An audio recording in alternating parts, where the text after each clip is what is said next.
Inilah satu-satunya hadis yang paling jelas. Berhubung dengan orang murtad itu kena bunuh. Paling jelas lah. Tak ada sejelas ni. Tak ada sejelas ni. Tetapi kalau hadis ini dipertikaikan, mana oleh setengah-setengah yang lain, dia kata tak boleh pakai hadis. Sebab apa?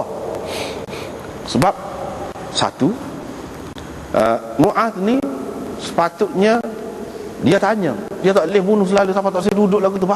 Apa cerita? Dia tahu dah ke apa-apanya? Tidakkah perlu diberi tempoh dulu, diberi peluang kepada dia dulu 2-3 hari dulu, tengok dia nak taubat ke tidak? Tu bercanggah dah tu.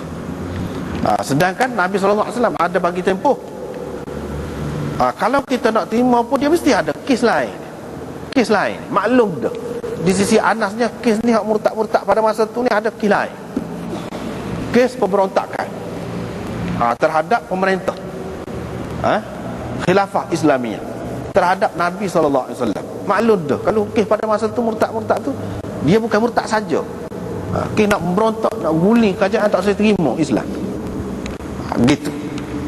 Hak tu lebih kemah sebenarnya. Sebab apa?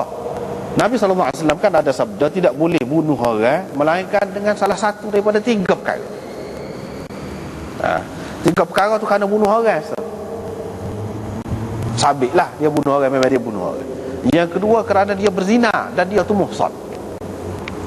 Yang ketiga, Nabi SAW kata, at-tariku lidinihi al-mufariqu lil jamaah. Dia sebut gitu. Seperti kebanyakan hadis, dan hak asasnya ada, hak sebenarnya, hak asalnya dia ada gitu. Bukan at-tariku lidinihi, ia meninggalkan agama dia saja dah, tetapi al-mufariqu lil jamaah, yang memisahkan diri daripada jemaah. Memisahkan diri daripada jemaah ni maksudnya dalam konteks negara Islam itu, dia tidak memberi wala, taat setianya kepada negara Islam, bahkan nak menjatuhkan kerajaan itu. Baru kena. Iaitu dia ada sifat, bukan orang yang meninggalkan agama saja, tidak, tetapi al-mufariqu lil jamaah, dia ada hak tu semua. Dalam hadis mana-mana, kalau tak ada, dia tak boleh pakai hak tak ada, kena pakai hak ada. Hak tu lah hak asasnya.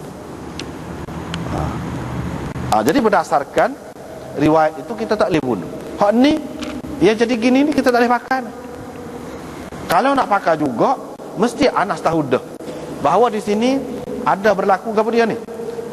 Ni puak-puak ni dia termasuk dalam mufariq, al-mufariq lil jamaah. Termasuk dalam hal. Seperti mana puak-puak murtad tu kan ramai kan, sana sini murtad tu. Itu termasuk dalam hal tu lah. Jadi puak-puak murtad pada masa tu, dia bukan sahaja murtad saja. Dia tak usah bui zakat kepada pemerintah. Mana dia nak bui kepada puak-puak dia, itu sebenarnya alasan saja. Puak-puak dia nak kuat ekonomi, dia nak serang negara Islam. Gitu. Dan puak-puak murtad ini, dia nak terima Aswad Ansi, nak terima Musailamah dan lain-lain. Apabila kuat ni, dia nak jatuhkan kerajaan Islam lah, dengan maksud tu. Apa boleh kita terima? Kalau semata-mata zahir ni tak boleh pakai. Tak ada pun ulama yang terima mengikut zahir ni. Sebab apa? Semua kata kena beri tempoh dulu kepada dia, biar dia bertaubat dulu. Sini tak ada ni minta taubat ni, tak usah duduk nak dia. Kecuali kita takwil, dia tak usah duduk sebab dia maklum dah cerita. Pada masa tunya ada kes murtad ni lagu tu. Ataupun kita kata hadis ini hadis yang ringkas. Bila hadis yang ringkas, kita tak boleh nak pakai tu, kena berdetail, biar jelas ni kes bunuh ni, bukan kes main-main. Kena berdetail, tak boleh pakai hak ringkas begitu. Boleh jadi ada yang terbuang, yang penting, juzuk yang penting, maka tak boleh. Yang lebih jelasnya ialah kes lain. Hak Imam Bukhari nak di sini tak caralah. Kalau kes kerana dia memberontak terhadap kerajaan pun, kalau sudah sabit dia memberontak dan dia murtad, maka boleh bunuhlah. Pemimpin bawahan boleh bunuh, masuk belaka tu dengan tajuk Imam Bukhari tu. Tak apa, sesuai belaka. Cumanya dari segi nak bunuh tu, adakah dengan semata-mata murtad saja? Kalau kita perhati, Nabi SAW sendiri tak pernah, mana-mana riwayat pun, kerana orang murtad saja dia bunuh. Tak ada. Mesti ada kilai sekali dengan hal tu. Misalnya kes Ibnu Khattal. dikatakan dia itu murtad, Nabi suruh bunuh. Dia bukan murtad saja, dia bunuh orang. Puak-puak Uraniyin, dia bunuh penggembala unta Nabi SAW tu. Dia murtad. Bukan murtad saja, dia bunuh orang. Semua kita perhati, semua dia ada kilai. Bukan murtad saja. Tak terbukti daripada Nabi SAW sendiri bahawa baginda bunuh orang semata-mata murtad. Tak ada. Dalam riwayat yang sahih apa tak ada. Kalau ada paling terang hak ni.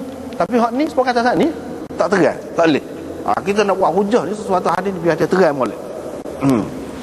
Tak ada keliru. Terutama bunuh ni berat.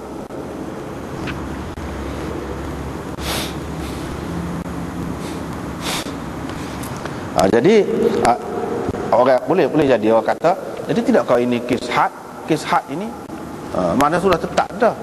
Ada setengah had itu semua disepakati oleh ulama, setengah had tidak disepakati sebagai had.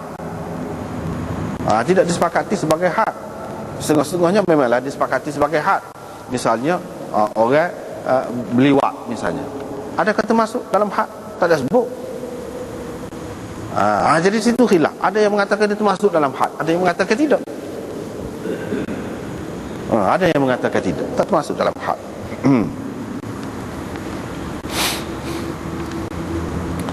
Baiklah.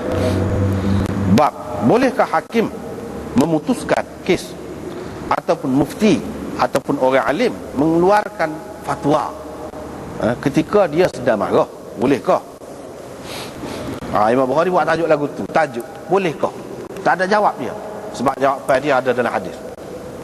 Jawapan dia nya ada dalam hadis. Jadi hak ni boleh dikatakan daripada sini bab ni semua berkait dengan hakim, pemerintah belaka. Bukan dengan pemerintah dari segi politik. Sebelum pada ni pemimpin-pemimpin politik secara umum.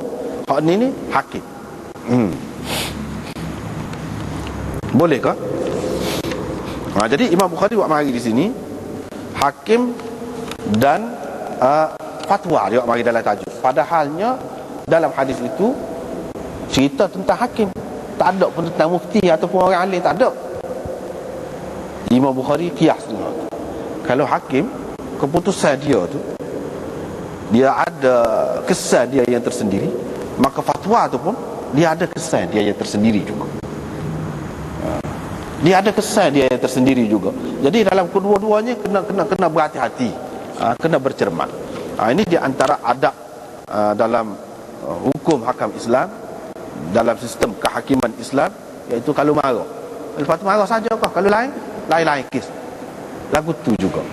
Bahkan Imam Ahmad mengatakan dalam kes kalau duk tengah marah dia buat keputusan, maka keputusan dia tu tak terpakai, tak boleh dipakai.